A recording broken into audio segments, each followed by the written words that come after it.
Good morning पिला माने आज अध्याय समस्त को स्वागत। आज आम पढ़ा अंकन अंकन 5 अंकन 5 कौन कहूँ ना दत्त वृत्तरे अर्थात वृत्त तुमको दत्त दे वृत्तर व्यासार्ध दे उक्त व्यासार्ध विशिष्ट एक वृत्त अंकन कर दत्त वृत्तरे ए रे समबाहु त्रिभुज बी रे वर्गचित्र आ सी रे सुषम षडभुज माने 6 टिकिया गोटे भुज अंकन करिवो बुझि पाइलो। तो किमिति अंकन करिवा एइटा को कोन करिवा ना परिलिखन करिवो। परिलिखन पूर्व क्लास रे अंकन 4 रे हमें पढिथिला अंतर्लिखन माने कोन वृत्त भितरे, परिलिखन माने कोन वृत्त बाहरे एमती अंकन करिवो बुझि पाइलो। वृत्त बाहरे अंकन करिवो बुझि पाइलो। एइटा वृत्त अछि, वृत्त बाहरे त्रिभुज, वृत्त बाहरे तमे चतुर्भुज अंकन करिवो, एमती आउ कोन अंकन करिवो षडभुज मध्ये अंकन करिवो। षडभुज किमती अंकन करिवो 1 2 3 4 5 6 षडभुज अंकन करिवो बुझि पाइलो। एमती बुझि पाइलो किमिति करिवा देख। प्रथमे कोन कहूची ना समबाहु त्रिभुज अंकन करिवा। ए रे कोन कहूची ना समबाहु त्रिभुज किमिति समबाहु त्रिभुज अंकन करिवो देख। प्रथमे तमे वृत्त अंकन कर देलो। प्रथमे आमे कोन अंकन करिवा वृत्त अंकन करिया मन कर पचाइथियो 5 सेंटीमीटर विशिष्ट वृत्त अंकन कर। वृत्त अंकन करदेले। वृत्त अंकन कला परे वृत्तर जो व्यासार्ध देइथिबो मन कर व्यासार्ध 5 सेंटीमीटर अछि। कोन करिवो कि वृत्त उपरिस्थ एक बिंदु ए नबो 5 सेंटीमीटर व्यासार्ध विशिष्ट चाप अंकन करिवो। चाप अंकन कले ताहा वृत्त को 6 भाग रे विभक्त करिवो। 1 2 3 4 5 6 भाग रे विभक्त करिवो। 6 भाग रे विभक्त कला परे मु तुमको कहितली पूर्व क्लास रे जेतले अंतर्लिखन करथिलो भितरे गोटे छाडी गोटे गार पके देले जहा त्रिभुज अंकन हो सेटा अंतर्लिखित त्रिभुज। बहिर्लिखित किंबा परिलिखन किपरि करिवो। परिलिखन किपरि करिवो कोन करिवो कि एई बिंदुरु गोटे व्यासार्ध अंकन करिवो। एई बिंदुरु गोटे व्यासार्ध अंकन करिवो। व्यासार्ध अंकन कले मन कर से बिंदुर नाम बी देली तापरे कोन करिवो कि गोटे छाडी कि गोटे तमरो व्यासार्ध अंकन करिवो। एठी गोटे छाडी कि आ गोटे चाप छाडी कि आ गोटे व्यासार्ध तो तीनटा व्यासार्ध अंकन कली बुझि पाइलो। गोटे छाडी चाप छाडी कि गोटे व्यासार्ध अंकन कली माने कर आना देली सी आना देली डी व्यासार्ध अंकन हे गला। वर्तमान प्रति व्यासार्ध रे मु 90 डिग्री रो कोण उत्पन्न करिवि काहेकि ना स्पर्शक अंकन करियार अछि। प्रत्येक रे एथिरे 90 डिग्री कोण उत्पन्न करिवि 60 120 90 एवं से जो बिंदु को मु बढ़ेइबी बुझिलो। एठी सेमती 90 डिग्री रो कोण उत्पन्न करियो 60 120 90 तो सेइटा को मध्य बढ़ेइकी मु स्पर्शक अंकन कली एवं एठी मध्य सेमती 90 60 120 90 ताकू मध्य बढ़ेइकी मु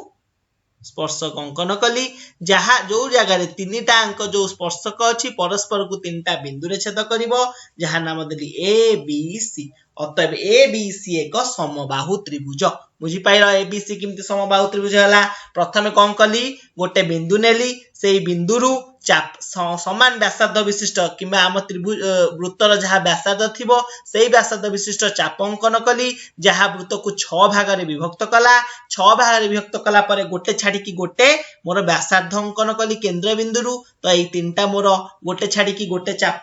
करी कि तीनटा व्यासार्ध अंकन हला। तीनटा व्यासार्ध अंकन हला परे प्रति व्यासार्ध ऊपर 90 डिग्री अंकन कली काहेकि ना मते प्रति व्यासार्ध ऊपर मते अंकन करिवार अछि कोन ना स्पर्शक। तो एठी म तीनटा स्पर्शक हला। तीनटा स्पर्शक परस्पर को तीनटा बिंदु रे छेद कला जहार नाम ए बी सी। अतएव ए बी सी एक कोन ना समबाहु त्रिभुज बुझि पाइला। समबाहु त्रिभुज किमती हला। तापरे बी रे कोन आमे जानचंती ना वर्गचित्र अंकन करिवा। वर्गचित्र किमती अंकन करिवा प्रथमे सेमती कोन कला 5 सेंटीमीटर विशिष्ट एक वृत्त अंकन कला माने कर वृत्तर व्यासार्ध 5 सेंटीमीटर। तापरे कोन कला ना वृत्त ऊपर एक व्यास अंकन कल व्यास अंकन कल तापरे व्यास को मु कौन कली ना सम दुई खंड कली सम दुई खंडक कली किमि जिमिति अंतर्लिखन करूथिल सेमति परिलिखन रे मध्य से व्यासटाकू सम दुई खंडक कली सम दुई खंड कला परे तमे जानछे एटा को डट डट डट देकी जोग कर देले मोर एटा कोन हबो अंतर्लिखित वर्गचित्र किंतु मते कोन करियार अछि परिलिखन करिवार अछि वर्गचित्रटा को बाहर अंकन करिवार अछि बाहर अंकन करिवा को हेले मते कोन करिया को पड़िबो ना प्रति क्षेत्र रे किंबा तमे कहि परिबो कि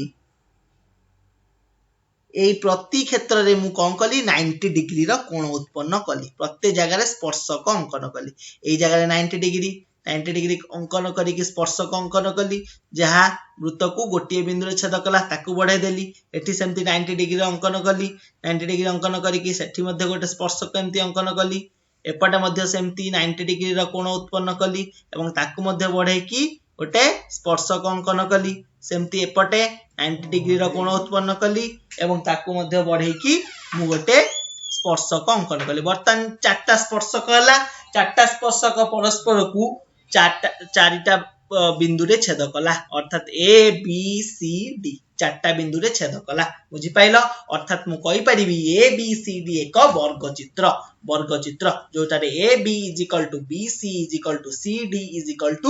ए डी बुझी पाइलो वर्गचित्र किमती कल प्रथमे गोटे वृत्त अंकन कल वृत्त उपरे कौन कल ना गोटे व्यास अंकन कल से व्यासटा को मु समद्वि खंडक कली समद्वि खंडक कला परे प्रत्येक जो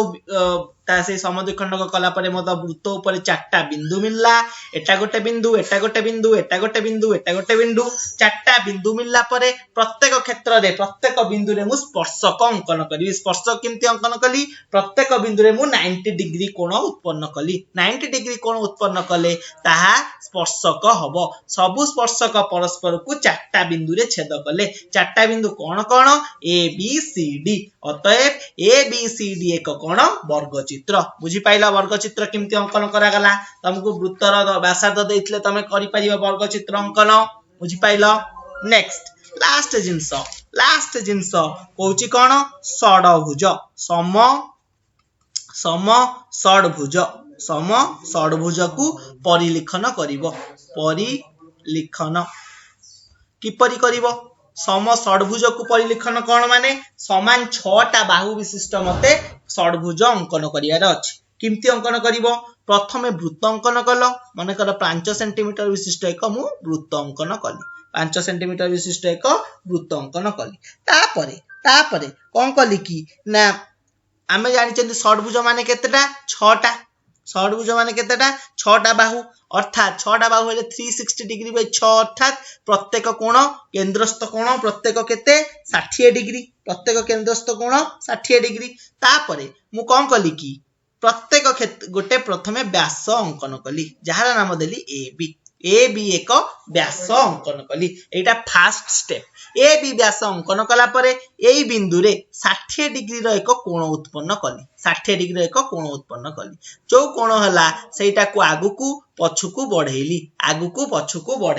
जोटा मध्य आमे कहि परिबा आ गोटे व्यास हला मन कर ता ना देली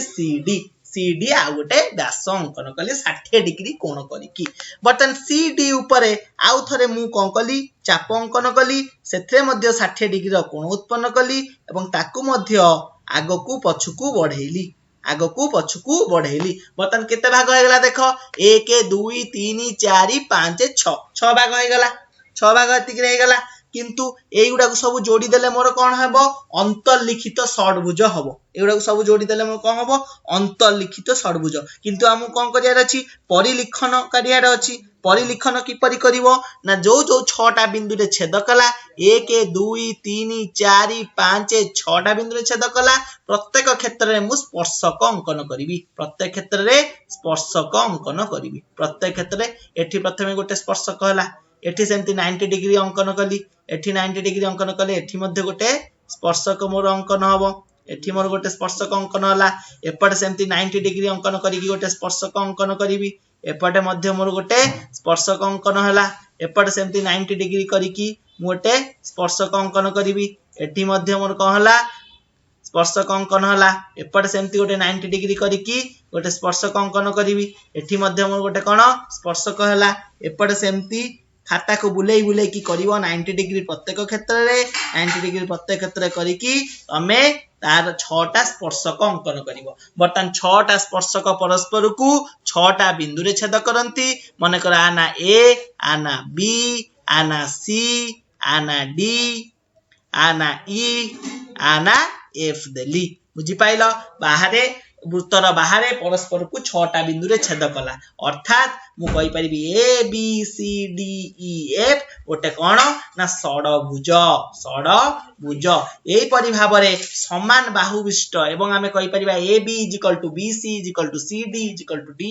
ई = ई एफ एफ ए प्रत्येक बाहु समान एई परि भाबरे तमे सम षडभुज को परिलिखन करि परिबो सम परिलिखन माने कोन वृत्तर बाहरे अंकन एई परि भाबरे आमे आजिर अध्याय रे जानिले समबाहु त्रिभुज वर्गचित्र आ सुषम षडभुज को किपरि परिलिखन करिबा पूर्व अध्याय रे पढिथिले